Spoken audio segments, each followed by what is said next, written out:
Hello! Ako nga pala si Reverse guys. Ngayon, panibagong tutorial tayo about sa Mobile Legends. So, gaya naman sinabi ko sa inyo, mag-tutorial pa rin tayo sa Mobile Legends. Pero at the same time, magma-Marvel Superwars din tayo. So, ito mga KRG, gusto lang ituro sa inyo paano gamitin si Lolita. Dati hindi ko siya kayang gamitin, 38% ang win rate ko sa kanya, pero ngayon 52 na. So, malaking improvement yun mga KRG pagdating sa gameplay ko. So, gusto ko i-share sa inyo yung mga ilan sa mga natutunan ko dito kay Lolita. First of all, ang passive na Lolita is yung shield. Okay, so after 20, usually after 20 seconds ba? Di ba kung kailan nagkakast yung shield niya, pero mga 20 seconds natin natin na. So magkaka-shield yan. Ayun, after 20 seconds, magkaka-shield siya. And then at the same time, magkaka-shield din yung mga tao sa paligid niya. No, which is a good thing, okay? So magandang part yun. So, punta muna tayo sa skills niya. So, ayan kaya yung first skill. Yun yung first skill niya. So, ganyan na pala yung mga computer niya. Yung first skill niya, syempre may stun. Dati, diretso pukol yun. Pero ngayon hindi. Meron na siyang direction. Kung saan mo siya gusto. Kung gusto niya, gusto mo ganyan. Poke. And mahapli yun. So, kung makikita nyo, 425. Okay, now, ito namang second skill. So, kaya ako pinik si Kimi is because anti-Kimi to mga KRG. Okay, kasi anti-Kimi and anti-Granger. Yung bars niya dito is naka-program yan para sa mga katulad ni Kimi. Poke. Mahapli yan mga KRG. Mamaya tuturo ko rin sa inyo yung or hindi ko alam po ngayon, pero tuturo ko rin sa inyo yung damage build, no? Siguro sa ibang video naman. Dito naman is na ituturo ko is yung tank build, okay? Or yung tank setup, okay? So, yung build up natin dito is pagkatapos natin mag-boots is magka-courage bulwark na tayo. Tapos, kapag may Kimi, pag after ng courage bulwark, syempre BOD. No, BOD tayo, blade armor, no? Ay, blade of whisper pala, yung BD lang pala. So, blade armor, BA lang pala, sorry. So, BA pagkayari nun, mga KRG. So, pagka blade armor natin, usually next na is, it's either immortality or kapag, kailangan pa ng kunat or malakas yung mage Athena shield, no? Okay, so, tapos saka pa tayo mag-i-emo. So, ang pinaka, advantage dito is itong shield ni Lolita kasi may shield siya. I mean, pwede niya saluhin yung mga damage na yun for 2 to 3 seconds. Kung ilang seconds mabablock. Hindi naka-indicate pero mabablock niya yun. So malaking advantage yun. Sabihin natin na mga at least 1,000, no? So, try natin tong ulti. And bam! Okay, so yun yung isa sa mga pinaka-useful traits nitong si Lolita. Pero usually ginagawa yan sa dito. Okay, dito ginagawa yan sa bushes. Pero yung iba kahit expose okay lang. Hindi kasi parang may na rin siya, may slow effect habang nandun ka sa loob ng ni Lolita. Parang at some point mararamdaman mo yung bagal. Hindi ko alam kung may slow effect yun, no? Pero ayun, slows the enemies. So, meron nata. May slow siya habang nandun sa Numenon Blast pala yun. Akala ko Luminon Blast. So, Numenon Blast pala. So, ayun mga KRG. Very useful. Itong si Lolita. First skill, ulti. And pwede mo na rin siyang i-cast agad kung medyo na-timingan mo na. Tataas na yung kalaban ko. So, pwede mo na kagad siyang i-cast. So, no problem ka na in terms of timing. No? And yung first skill niya, very useful. Ang suggest ko lang mga KRG, timing is the key. Okay? I mean, lahat naman ng MOBA timing ang kailangan. Pero usually, gilid muna. Gilid ka mag-ulti. So, keep cooldown natin. Sure. Okay, so usually dito ka dapat. Okay, dito ka mag-ulti. Yan, dyan.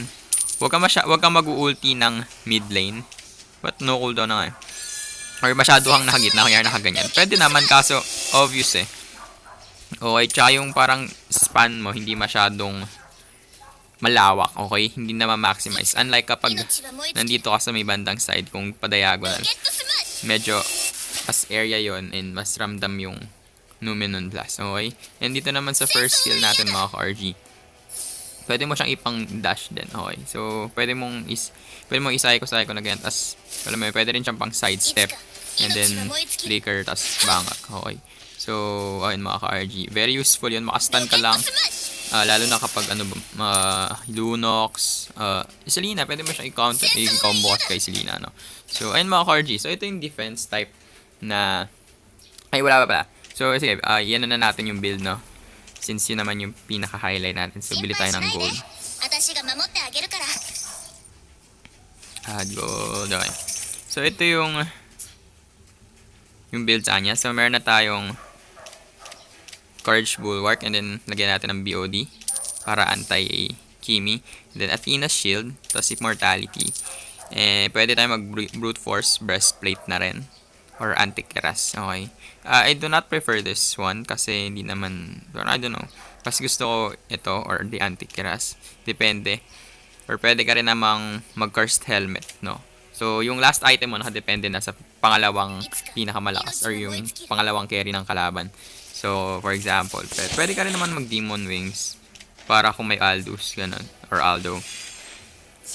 Depende na. Kunyari ito, Anti-Keras. Anti-Keras, ayan, mahunat na siya. Patama tayo, Hindi naman tayo tinitira. Kaloko din ito, Hindi tayo tinitira, ayan, Mahunat na. Hindi nga lang yan nabablock yung tira ng Torre, pero still, diba?